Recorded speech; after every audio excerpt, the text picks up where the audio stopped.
صحیح مسلم میں ہے کہ جس وقت جھولے پر حضرت کو براہنہ وجود کر کے بٹھا لیے گئے اور جھولے کو آگ کی طرف دھکیل دیا گیا، اس دوران جبریل آئے، حضرت جبریل آئے ہیں، اتحتاج الیہ، میری ضرورت ہے؟ آپ نے پوچھا کہ اس دوران اللہ مجھے دیکھ رہا ہے یا نہیں؟ اس نے کہا کہ دیکھ رہا ہے۔ کہ جب وہ دیکھ رہا ہے تیری کوئی ضرورت نہیں۔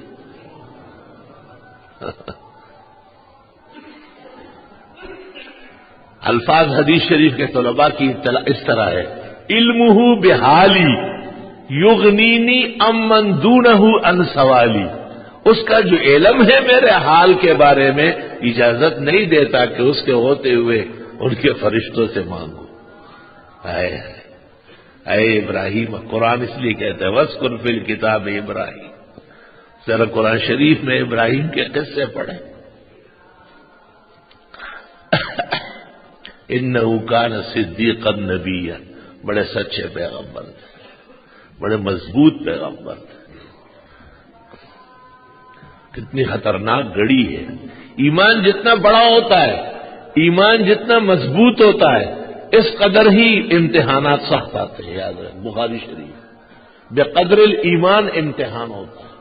میٹرک کا پرچہ کسی کلاس 1 سے کراتا ہے، بی اے اور سی اے کا امتحان کوئی مڈل والے لڑکے سے لیتے، وہ پہلے وہاں تک پہنچ چکا ہوتا ہے، جب وہ امتحان کے لیے بٹھایا جاتا ہے، اجازت ملتی ہے۔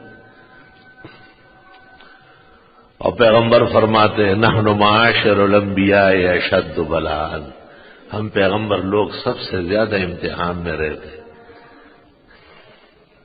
ثم الامثل فالامثل، پھر جو ان کے قریب ہے اور پھر جو ان کے قریب ہے۔ امتحان مقام کے اعتبار سے، صلاحیت کے اعتبار سے ہوتا ہے۔ ایمان کی حفاظت کے لیے اور ایمان کی دولت کی مضبوطی کے لیے مومن ایمان والوں کا ساتھ دیتا ہے۔ یوسف علیہ السلام مصر میں جلوگر ہوئے، سلطنت پر متمکن ہوئے، اور وزارت اور حکومت ان کے ہاتھ میں ہے، اور ایک دعا کرتے اس کو سن لے، کیسی دعا ہے؟ انت ولی فی الدنیا والآخرہ، خدایا آپ ہی میرے کارساز ہے، مشکل کشا و حاجت روا ہے، دنیا میں بھی و آخرت میں بھی۔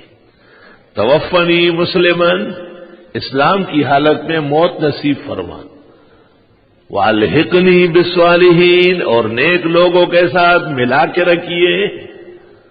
پیغمبر کو بھی ضرورت ہے، پیغمبر بھی خوش ہوتے ہیں، پیغمبر بھی آرام محسوس کرتے ہیں،